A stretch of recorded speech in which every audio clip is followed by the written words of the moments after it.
नमस्कार, मी डॉक्टर आशा मिरगे, माजी राज्य महिला आयोग सदस्य आणि म्हणूनच मला चित्रा वाघ नावाची व्यक्ती व्यवस्थित माहिती आहे.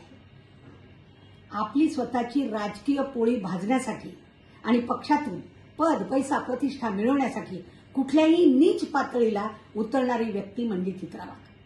नाहीतर त्यांचा इतिहास काय?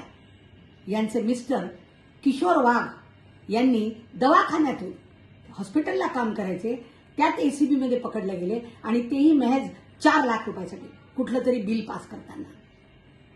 या मॅडमनी पीडितांना न्याय देण्याचा आव आणत नुसतं लोकांना ब्लॅकमेल केलेलं आहे.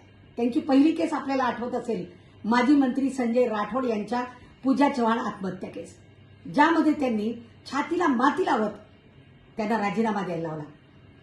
इतकी बदनामी त्या मयत पोरीची केली की तिचे आईवडील म्हणायला लागले, आम्हाला न्याय नको पण बदनामी आवडा.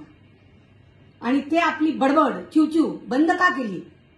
ऐकी बात आहे, रुपये 2 कोटी घेऊन. आणि तेच व्यक्ती जेव्हा मंत्री म्हणून यांच्यासोबत येऊन बसतात 50 खोके एकदम ओकेवाल्यासोबत, तेव्हा मात्र आपल्या चित्रा वाघांच्या तोंडाला कुलूप. दुसरी त्यांची केस आठवत असेल अख्ख्या महाराष्ट्राला, रघुनाथ कुचिक या नगरसेवक पुणे यांचे.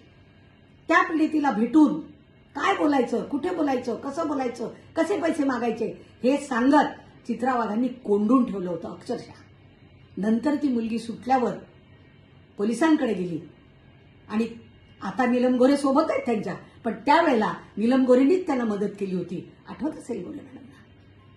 तर अशा या चित्रा वाघ आता म्हणतात की हा त्याचा मेंटर आहे, चव्हाणने असं सांगितलं आणि त्यांनी तसं सांगितलं. राष्ट्रवादी काँग्रेसकडे तिरछी नजरनी पाहाल तर हे सगळे आपले धिंडवडे अख्ख्या महाराष्ट्रापुढे आणल्याशिवाय आम्ही राहणार नाही, हा इशारा मी या व्हिडिओतून त्यांना देऊ इच्छिते. धन्यवाद.